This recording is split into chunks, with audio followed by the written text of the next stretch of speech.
উত্তাল রয়েছে সাগর, উঠেছে লঘুচাপ। জেলায় জেলায় ভারী বৃষ্টির লাল সতর্কতা। যেসব জেলায় হতে পারে ভয়াবহ বন্যা। এবার বাড়বে তাপমাত্রা।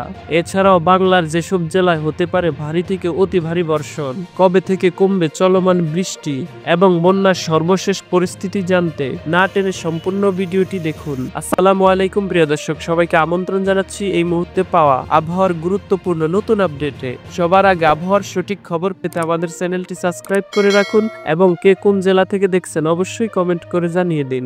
সৃষ্টি হয়েছে লঘুচাপ। মৌসুমী লঘুচাপটির কেন্দ্র ভারতের পশ্চিমবঙ্গের উপরে অবস্থান করছে, যার কারণে বঙ্গোপসাগর থেকে সৃষ্টি হওয়া বৃষ্টিযুক্ত ঘন মেঘ বাংলাদেশের খুলনা, বরিশাল ও চট্টগ্রাম বিভাগের জেলাগুলোর উপরে তীব্র গতিতে প্রবেশ করা অব্যাহত রয়েছে। আজ বৃষ্টির তীব্রতা কিছুটা কমে আসলেও আজ সারাদিন বৃষ্টিপাত অব্যাহত থাকার সম্ভাবনা রয়েছে। আজ বৃষ্টি বাংলাদেশের মধ্য অঞ্চল হয়ে উত্তর দিকে প্রবেশ করার আশঙ্কা রয়েছে। খুলনা, বরিশাল, চট্টগ্রাম, ঢাকা, রাজশাহী, ময়মনসিংহ ও সিলেট বিভাগের জেলাগুলোর উপর দিয়ে সারাদিন থেমে থেমে একাধিকবার হালকা থেকে মাঝারি মানের বৃষ্টির প্রবল সম্ভাবনা রয়েছে। এই সকল জেলার নদী তীরবর্তী আরও কিছু নিচু এলাকা প্লাবিত হতে পারে, তাই ওই সকল স্থানের বাসিন্দাদের সতর্ক থাকতে বলা হয়েছে। দেশের চলমান বৃষ্টিপাত আজ সন্ধ্যা বা রাতে কমে আসতে পারে। আগামী দুদিন সারা দেশে 60% এলাকায় বৃষ্টি ও 40% এলাকায় রোদ থাকতে পারে। বন্যা পরিস্থিতির সর্বশেষ। ফেনী ও কুমিল্লা জেলার উপরে বন্যা পরিস্থিতির অবনতির আশঙ্কা করা যাচ্ছে। আজ কয়েকদিন ধরে মাঝারি থেকে ভারী মানের বৃষ্টি অব্যাহত রয়েছে চট্টগ্রাম ও বরিশাল বিভাগের জেলাগুলো এবং ভারতের ত্রিপুরা রাজ্যের উপর। বিশেষ করে মাঝারি থেকে ভারী মানের বৃষ্টিপাত হচ্ছে চট্টগ্রাম বিভাগের নোয়াখালী, ফেনী, কুমিল্লা, লক্ষ্মীপুর, চাঁদপুর, চট্টগ্রাম, খাগড়াছড়ি, রাঙ্গামাটি জেলা এবং ভারতের ত্রিপুরা রাজ্যের সকল জেলার উপরে। প্রায় সারা রাত চট্টগ্রাম বিভাগের বেশিরভাগ জেলা এবং ভারতের ত্রিপুরা রাজ্যের উপরে বৃষ্টিপাত অব্যাহত ছিল, যার কারণে চট্টগ্রাম বিভাগের ফেনী, মুহুরী, হালদা, পাঙ্গু ও মাতামুহুরী নদী সমূহের পানি সমতল সীমার উপর দিয়ে বৃদ্ধি পাচ্ছে।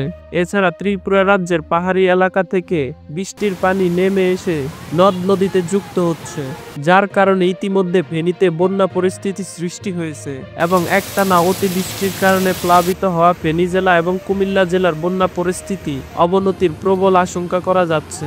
তাই ফেনী ও কুমিল্লা জেলার নিচু অঞ্চলের মানুষকে সতর্ক থাকতে বলা হয়েছে, যা আগামী শুক্রবার পর্যন্ত অব্যাহত থাকতে পারে। দক্ষিণ পশ্চিম মৌসুমী বায়ু সক্রিয়তার কারণে এখন থেকে পরবর্তী 24 ঘন্টার মধ্যে চট্টগ্রাম, খুলনা ও বরিশাল বিভাগের কোথাও কোথাও ভারী থেকে অতি ভারী অর্থাৎ ঘন্টায় 48 থেকে 88 মিলিমিটার বর্ষণ হতে পারে। ভারী বর্ষণের কারণে চট্টগ্রাম বিভাগের পাহাড়ি এলাকায় কোথাও কোথাও পাহাড়ি ধসের সম্ভাবনা রয়েছে। সেই সাথে ভারী বর্ষণজনিত কারণে দেশের কোথাও কোথাও অস্থায়ীভাবে জলাবদ্ধতা তৈরি হতে পারে। এদিকে আবহাওয়ার আরেক সতর্কবার্তায় বলা হয়েছে, মৌসুমী বায়ু সক্রিয়তা ও লঘুচাপের কারণে এখন থেকে পরবর্তী 24 থেকে 48 ঘন্টার মধ্যে বরিশাল, বাকেরগঞ্জ, বাবুগঞ্জ, বানারীপাড়া, গৌরনদী, হিজড়া, মেহেন্দিগঞ্জ, কলাপাড়া, পটুয়াখালী, বাহুপুল, মির্জাগঞ্জ, রাঙ্গাবালী, ভোলা, লালমোহন, চরপেশন, মনপুরা, বরগুনা, আমতলী, পাথরঘাটা, ঝালকাঠি, পিরোজপুর, রাজাপুর, ভান্ডারিয়া, কাউখালী, মাঠবাড়িয়া, নাজিরপুর, সৌরভকাঠি, যশোর, কেশবপুর, চৌগাছা, ঝিনাইগাছা, মনিরামপুর, সাতক্ষীরা, কালীগঞ্জ, শ্যামনগর, মেহেরপুর, মুজিবনগর, নড়াইল, লোহাগড়া, কালিয়া, চুয়াডাঙ্গা, আলমডাঙ্গা, কুষ্টিয়া, কুমারখালী, বেড়ামারা, দৌলতপুর, মাগুরা, মোহাম্মদপুর, রূপসা, ডুমুরিয়া, ফুলতলা, পাইকগাছা, কয়রা, মোল্লারহাট, শিলমারি, ফকিরহাট, বাগেরহাট, রামপাল, মোংলা, মোড়লগঞ্জ, শরণখোলা, ঝিনাইদহ, মেহেরপুর, শৈলকুপা, মিরাজসরাই, সীতাকুণ্ড, ফটিকছড়ি, রাউজান, হাটহাজারী, পটিয়া, আনোয়ারা, সন্দ্বীপ, বোয়ালখালী, কক্সবাজার, কুতুবদিয়া, চকরিয়া, মহেশখালী, পেকুইয়া,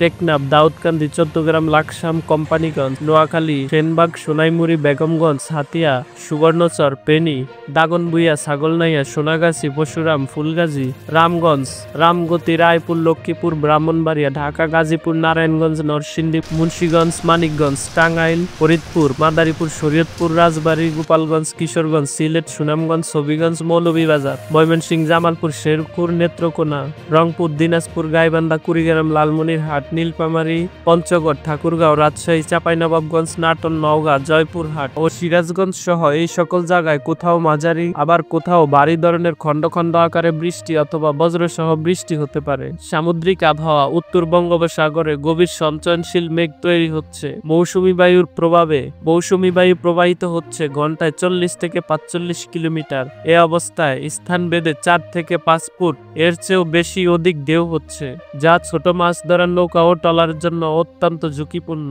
এ অবস্থায় আপনারা কেউ আবহাওয়ার পূর্বাভাস না দেখে সাগরে নামবেন না।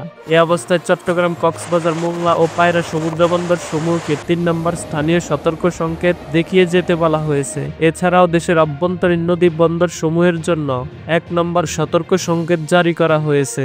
এছাড়াও বাংলাদেশ আবহাওয়াবিদ তরিকুল নেওয়াজ কবির স্বাক্ষরিত এক বিজ্ঞপ্তিতে বলা হয়েছে 10 ও 11 জুলাই ঢাকা, ময়মনসিংহ, খুলনা, বরিশাল, চট্টগ্রাম ও সিলেট বিভাগের অধিকাংশ জায়গায় এবং রংপুর, রাজশাহী বিভাগের কিছু কিছু জায়গায় অস্থায়ীভাবে দমকা হাওয়া সহ হালকা থেকে মাঝারি ধরনের বৃষ্টি অথবা বজ্র সহ বৃষ্টি হতে পারে। সেই সাথে সারা দেশের কোথাও কোথাও মাঝারি থেকে ভারী ধরনের বর্ষণ হতে পারে। সারা দেশে দিন এবং রাতের তাপমাত্রা সামান্য বাড়তে পারে। তো প্রিয় দর্শক, এ ছিল আমার হাতে থাকা আবহাওয়ার কিছু আপডেট। নিয়মিত আবহাওয়ার সঠিক খবর পেতে আমাদের চ্যানেলটি সাবস্ক্রাইব করে আমাদের সঙ্গেই থাকুন। ভিডিওটি দেখার জন্য অসংখ্য ধন্যবাদ।